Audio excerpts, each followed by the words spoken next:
Just an inquiry of the chair, I guess, before I ask my questions.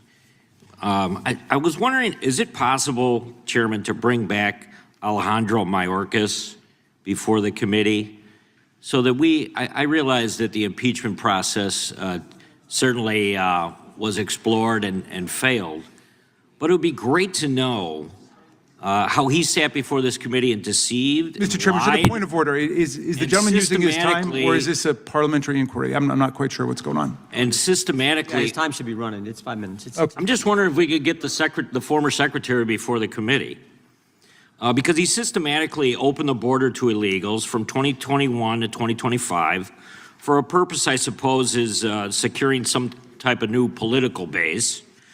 And Minneapolis never happens if it wasn't for Biden, Mayorkas, and the elected officials that pretended that opening the border to illegal criminals for 5 years wouldn't have to be reversed and cleaned up at some point. I just think it would be interesting if the committee could bring him back.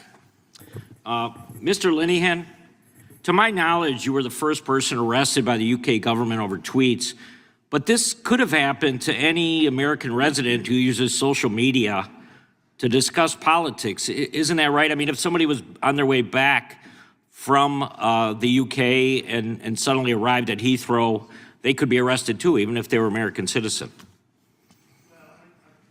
I can't really speak to that, but I wasn't the first. There's been many women arrested because trans activists have reported them to the police before me.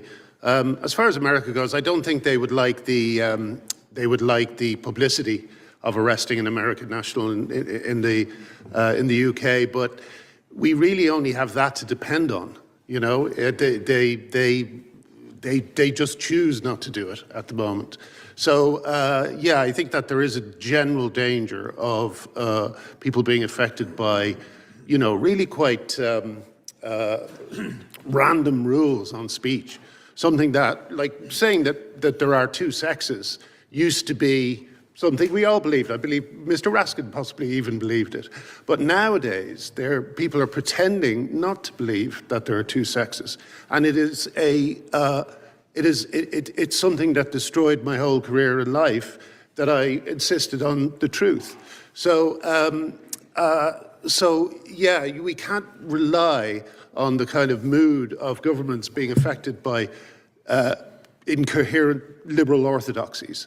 I'm sorry, it's not a great answer to your question. No, it's very good. Thank you. Mr. Price, why should Americans care about Graham Linehan's arrest? I think they should care because it shows very clearly what's happening in Europe. What we're talking about is European laws now being exported by the European Union via content moderation rules across the world. That's what is going on now. So American speech is already being affected. And in my written statement, you'll see a sample of some of the really quite draconian and bizarre laws that we have in Europe when it comes to speech. So that type of legal system is now being pressed down via these digital content moderation rules into American speech.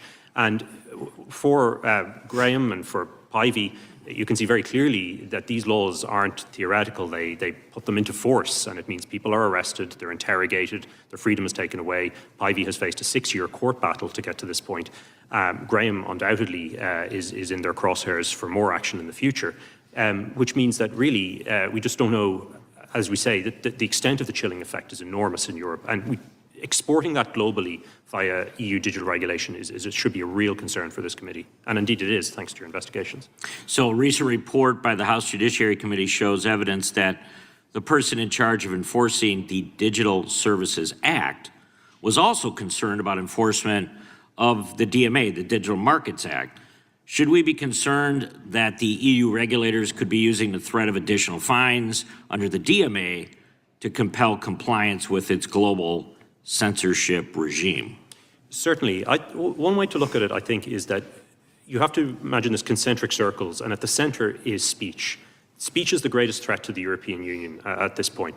Being openly able to criticize the various escalating crises in Europe is the worst thing that they can have. And at the moment, X, and to a growing extent, Meta, where that conversation is being had, they will use other forms of weapon outside of that to attack companies that allow it. There is a huge amount of regulation over the last 10 years that they've introduced, including the Digital Markets Act, the General Data Protection Regulation, GDPR, and it's growing all the time. So if they don't start an investigation under the Digital Services Act, they have other options. But I think at the core of this is an antipathy and hatred of free speech, which they want to globalize in order to protect their power in Europe. Thank you, Chairman. I yield back.